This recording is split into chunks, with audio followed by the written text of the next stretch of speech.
শিলিগুড়ি মহকুমার নকশালবাড়ি এলাকা থেকে লক্ষাধিক টাকার ব্রাউন সুগার সহ গ্রেফতার এক। শিলিগুড়ি থেকে শাশ্বতী চ্যাটার্জির পাঠানো তথ্য ও ভিডিওচিত্রে বিস্তারিত। অভিযান নিউজ টিভির সাথে আছি আমি তৌফিক হাসান।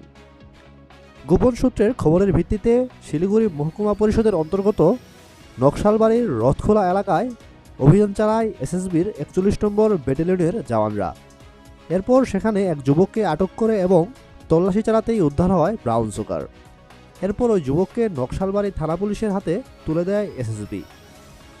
নকশালবাড়ি থানার পুলিশ সূত্রে জানা গিয়েছে, উক্ত ব্যক্তির কাছ থেকে ১৮০ গ্রাম ব্রাউন সুগার উদ্ধার করা হয়েছে।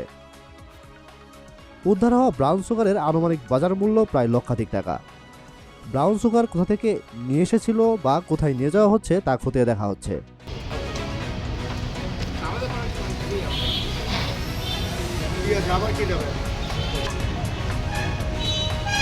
অভিযান না খবর